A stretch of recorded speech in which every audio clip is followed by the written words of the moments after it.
우리가 바뀌지 않는 성격이라는 표현을 쓰기도 하고 기질이라는 표현을 쓰기도 하는데 MBTI나 여러 가지를 통해서 성격 유형을 구분하는 것들을 들어보셨을 거예요.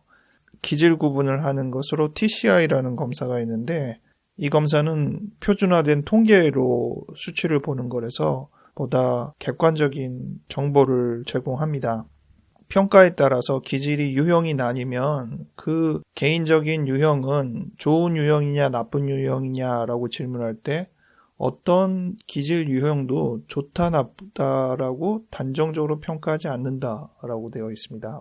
오늘 이야기하려는 것이 이 부분이 핵심이라고 볼 수 있는데요. 성향은 중립적이라는 겁니다. 어떤 성향은 좋고 어떤 성향은 나쁘고 이렇게 규정할 수 없다는 것이죠. 모든 개별적인 성향에 따라 그 안에 장단점, 양면성이 깃들여 있다는 것입니다.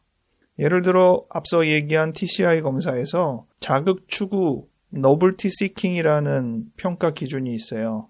이 자극 추구가 상인지 하인지 아니면 중간인지를 논의하게 되는데 이 자극 추구는 호기심이라고 생각하셔도 무난할 것이라고 봅니다.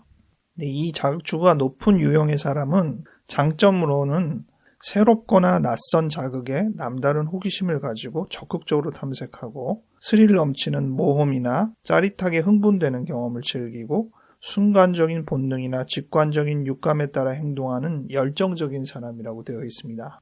동시에 우리가 그런 특성 때문에 단점이 있겠구나 금방 상상해 볼 수 있는데 부주의하고 즉흥적이고 충동적이라는 인상을 줄 수 있고요. 때로 산만하고 무모하게 비춰지기도 하고 침착하거나 계획적이지 못하다는 느낌을 주기도 하고 불충분한 정보에도 불구하고 성급하게 판단을 내리는 경우가 있습니다. 자극 추구의 특성이 적은 사람은 정반대겠죠. 장점은 뭘까요? 어떤 결정을 내리고 행동으로 옮기기 전에 충분히 시간을 가지고 심사숙고하는 특성이 됩니다. 단조롭고 반복적인 일도 잘 견디고 규칙이나 규정이 있는 일을 선호합니다. 자신이 말하는 것보다 남의 말을 듣는 것을 더 좋아하고 자신의 감정을 잘 드러내지 않습니다. 어떤 단점을 가질까요? 고지식하고 융통성이 없고 순발력이 부족하다는 인상을 줄 수 있죠. 신속한 판단과 실행이 요구되는 일에서 어려움을 느낄 수가 있습니다. 마음을 잘 터놓지 않는다는 인상을 줄 수 있고 재미가 없고 열정이 부족하다는 평가를 들을 수 있습니다. 이렇듯 모든 기질 내지 성향은 중립적인 특성 안에서 장단점을 지니고 있기 때문에 기질을 잘 이해한다는 것은 자기의 장단점을 충분히 명심하고 어떻게 하면 내 단점을 잘 보완하거나 방어하고 장점을 얼마나 충분히 부각할 수 있을까, 극대화할 수 있을까가 기질을 이해하는 사람으로서 갖춰야 될 태도라고 볼 수 있습니다. 우리의 기질을 이해하려는 것은 우리의 기질을 뜯어고치기 위함이 아니고 또 기질이라는 표현 자체가 안 바뀐다는 것을 의미하거든요. 그래서 자기의 기질을 잘 수용하고 기질의 장단점을 충분히 이해하여 단점을 잘 감추고 장점을 부각하는 것이 목표입니다. 이 표현을 기독교 영역 안에서는 조금 달리 표현하고 있어요. 자기의 기질을 완전히 내려놓고 하나님의 은혜에 맞추어 사는 것이다 라고 말을 하게 되는데 이게 다른 말이 아닙니다. 자기 기질은 어차피 버릴 수가 없는 것임을 오늘 생각하며 동시에 성경에서 말하는 자기 개선 내지 자기 개조라는 게 무엇인지 같이 생각해 보려고 합니다. 사회적으로는 기질에 대해서 이야기할 때 단점을 잘 포장하고 장점을 잘 극대화하는 것이 자기 개발의 방향이라고 할 수 있는데 똑같은 이야기지만 신앙적으로 언급을 할 때는 찬양 가사처럼 나는 비록 약하나 주 예수는 강하다. 우리의 기질은 약함으로 규정하고 하나님을 따르겠다는 그 부분으로 우리의 기질을 부정하는 하지만 사실 부정이 아니라 우리의 기질이 더 발휘되는 방향으로 나아가는 것이 기독교 안에서 말하고 있는 은혜의 영역이라 생각을 합니다.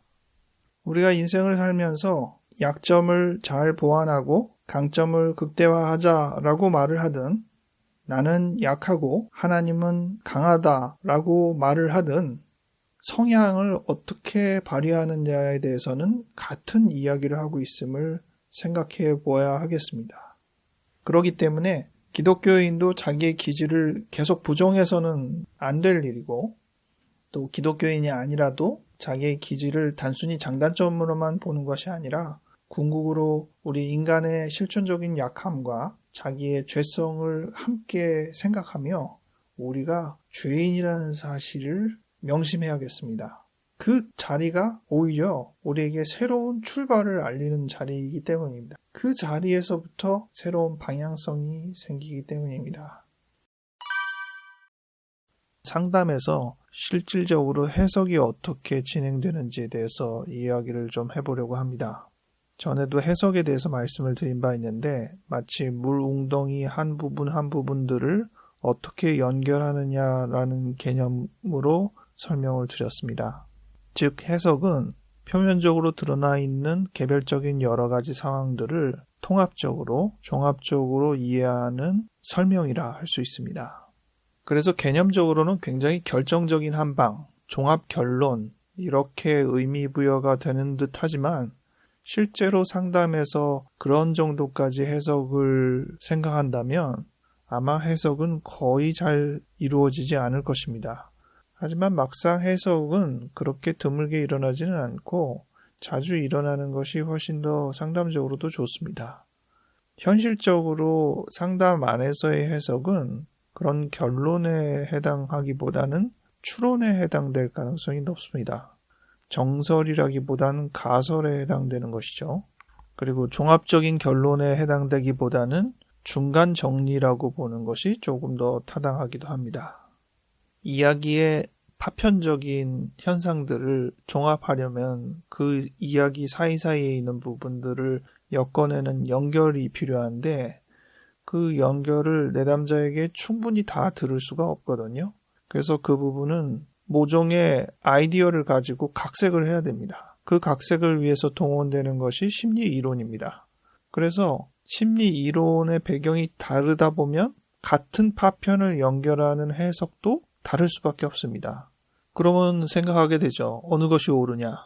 종합적인 결론처럼 생각한다면 어느 것은 맞고 어느 것은 틀리고 할 수 있을지 모르지만 실질적인 상담에서의 대부분의 해석은 추론이나 중간평가에 해당되기 때문에 맞고 틀리고가 중요하지 않고 어떤 방향을 지향하느냐가 훨씬 더 중요합니다. 그래서 해석도 일종의 결론이라기보다는 또 하나의 과정이라고 할 수도 있습니다. 장기나 바둑이나 중요한 수를 두잖아요. 그런 부분들이 해석이라고 볼 수 있는데 처음부터 이거는 승패를 가르는 중요한 핵심이 될 거야 라고만 생각해서 되는 건 아니죠. 하다 보니까 그 순간이 결과적으로 승패를 가르는 어떤 중요한 시점이었구나 알 수 있는 거잖아요. 해석도 그렇습니다. 그 해석을 전달한 다음에 내담자의 반응을 통해서, 영향을 통해서 그 해석이 어떤 정도의 파급을 보여주는지를 확인할 수가 있죠.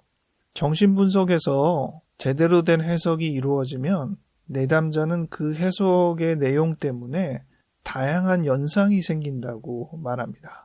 즉 그 말을 듣는 순간 자기가 안고 있었던 여러 의문들, 모순들 이런 것들이 꽤 많이 정리가 되면서 그와 연계되는 다양한 자기 과거들이 또 떠오르기도 하고 이래서 이랬구나라는 추정들이 훨씬 더 풍부해지는 것이죠. 승패를 가르는 중요한 수가 비슷한 영향을 발휘합니다. 그 수로 인해서 내가 어느 쪽으로 가든 나에게 유리할 수 있다는 정점이 되는 거거든요. 다양한 회로를 자극하는 것이나 다름없습니다.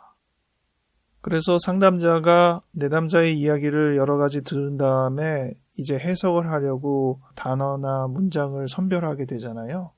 그럴 때 이게 맞느냐 틀리느냐 정확하느냐의 핵심을 두기보다는 이 말이 내담자에게 어떠한 반응을 불러일으킬까에 조금 더 중점을 두고 단어와 문장을 선정하는 것이 훨씬 더 좋습니다. 심리 용어로 아이덴티피케이션에 관한 두 용어를 비교해 보려고 하는데요. 하나는 프로젝티브 아이덴티피케이션, 투사적 동일시이고 또 하나는 compassionate identification, 공감적 동일시 혹은 동일감정적 동일시라고 번역될 수 있는 용어입니다. 투사적 동일시는 대상관계 이론에서 자주 언급되는 전문 용어이고 Compassionate Identification은 도덕성의 발달 중에 잠시 언급되는 정도의 용어인데 대비가 잘 되기 때문에 두 가지를 대조해서 생각해 보면 좋겠습니다. 여러분은 사람이 성장할 때 배운 것에 따라서 변화하여 성장한다고 생각하십니까? 아니면 어떻게 배우든 자기 생각과 자기 고집대로 성장한다고 생각하십니까? 어떻게 보면 좀 어리석은 질문이죠. 둘 다 같이 있겠죠. 이 중에서 후자로 말씀드린 사람은 자기 생각과 자기 틀을 더 굳어지는 방향으로 성장한다고 볼 수 있는 관점이 프로젝티브 아이덴티피케이션, 투사적 동일시입니다.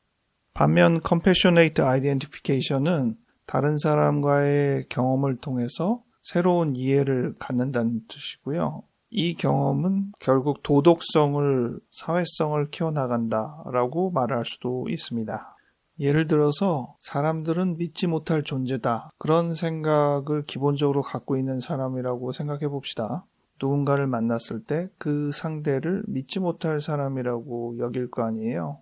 그래서 상대에 대한 태도를 자꾸 의심하기도 하고 괜히 안 좋은 감정 반응을 보이고 그러겠죠. 그럼 상대는 어떻게 나오겠어요? 받은 대로 주는 게 보통의 사람의 심정인지라 상대도 내가 하는 태도와 비슷하게 나를 의심하고 나를 비난하고 또 심지어 나보다 우위에 있는 사람이라면 자기의 권위나 특성을 가지고 나를 짓누르려고 하는 태도까지 보일 수 있을 겁니다. 그렇게 되면 역시 사람은 믿을 게 못돼 이렇게 생각을 하겠죠. 이런 식의 흐름으로 반복되는 과정을 투사적 동일시라고 하는 것입니다. 물론 투사적 동일시가 개선 여지가 많이 있어요. 기회가 있는데 첫 번째, 내가 사람은 믿을 만한 존재가 아니다라고 생각할 때 그럴 수도 있고 아닐 수도 있다는 정도로만 생각해도 새로운 기회를 가질 수 있을 텐데 내 생각이 일단 너무 한 방향으로 치우쳤다는 게 첫 번째 문제이고 상대방은 모종의 압력을 받는다라는 표현을 쓰는데 누가 나를 그런 식으로 대하는데 내가 정말 그런 사람이 되는 거잖아요. 나를 못 믿을 사람으로 취급하는데 그렇게 되는 거죠. 근데 거기에서도 그러지 않을 수도 있잖아요. 나를 못 믿을 사람으로 취급해도 내가 계속 신뢰를 주거나 나를 나쁜 사람으로 취급해도 좋은 반응을 주거나 그렇게 할 수 있으면 좋겠지만 사실 그런 기회가 많지는 않다. 그리고 세 번째로 상대방이 동화가 되더라도 항상 나쁘게만 또 반응을 하겠어요? 나는 그래도 노력해서 중립적인 반응을 할 수도 있고 좋은 반응을 할 수도 있는데 다시 그런 반응을 받아들이는 내 입장에서 상대방의 중립적이거나 좋은 대응들을 무시한다는 거죠. 필터한다는 것입니다. 자기가 생각한 것에 준하는 태도만 골라서 인식을 하고 역시 사람은 믿을 게 못돼 라고 더 생각한다는 것입니다. 여기서 치료란 무엇인가? 그 압박에 동화되지 않고 휘둘리지 않고 중립적이거나 선한 기조를 계속 유지하여 상대방이 새로운 자기 정립을 할 수 있는 다 사람들이 못 믿을 존재는 아니구나. 또 같은 사람이라도 여러 측면이 있구나. 이럴 수도 있고 저럴 수도 있구나. 라는 정도로 점점 변화될 수 있는 기회를 주는 것. 그게 치료거든요. 그럼 무조건 나쁘게 대하는 내담자의 태도에 그저 착한 반응만 보이는 게 치료자의 덕목인가? 그렇지는 않고요. 내담자가 치료자를 자꾸 그런 압박을 줄 때 그냥 마냥 좋게만 대우를 하는 게 아니라 그렇게 압박을 주고 있다는 것을 인식하게 도와주는 겁니다. 그게 좋은 태도를 보이는 것보다 훨씬 치료의 기술적인 부분이거든요. 그런 측면에서 Compassionate Identification은 조금 더 새로운 측면을 언급할 수 있죠. 상대방이 나에게 어떠한 태도로 압박을 줄 때 그런 압박 때문에 느껴지는 불편 내지 힘들어지는 상황들을 그대로 보여주는 것입니다. 이제 아이와 엄마와의 사이에서 이런 비슷한 얘기를 비유로 하자면 아이가 엄마한테 자기의 그 부정적인 악한 어떤 부분을 투영해서 엄마한테 엄마 싫어! 엄마 나빠! 뭐 이렇게 하고 물건을 던지기도 하고 엄마를 때리기도 했다고 칩시다. 엄마는 나쁜 사람으로 압박을 받는 거잖아요. 그 부분에 대해서 투사적 동일시에 가장 가까운 상황은 엄마가 그것 때문에 화가 나가지고 아이한테 뭐라고 이놈의 자식! 이렇게 이제 화를 내는 이 흐름인 거죠. 반면 동일 감정적 동일시 compassionate identification은 아이가 그렇게 엄마 나빠! 해가지고 뭐 때리고 물건 던지면 엄마가 아유 엄마한테 그렇게 얘기하니까 엄마 힘들어, 엄마 아파 이렇게 얘기를 해주는 거죠. 그러면 아이가 처음의 태도와 조금 다른 입장을 경험하게 되고 엄마 아파? 엄마 힘들어? 뭐 이렇게 이제 얘기할 수 있는 어떤 새로운 관점이 생기는데 그게 동일 감정적 동일시라는 것입니다. 결국 우리의 성장에는 투사적 동일시와 동일 감정적 동일시가 동시에 다 일어날 수밖에 없는 것이고 관계에서 이러한 것들이 벌어지고 있구나 그 흐름과 과정들을 이해하는 것이 개인을 발견하고 사회성을 키워나가는 데 중요하다는 것을 다시금 생각해 보게 합니다. 누군가가 나를 나쁘게 대할 때 나를 향하여 그렇게 했다기보다 자기 감정의 투영의 상대가 그냥 내가 됐을 뿐이라는 생각을 하게 되면 그 상대에 대해서 다소간의 연민을 가질 수 있고 중립적이거나 객관적인 대응을 하는데 수월한 가능성이 있습니다. 관계 안에서 한 걸음 물러서서 상황들을 전체적으로 조망하고 급하게 휘둘리지 않고 동화되지 않고 내가 어떤 태도를 취하는 것이 좀 더 바람직할까 한 번 더 생각하고 말하고 행동할 수 있는 기회가 되기 바랍니다.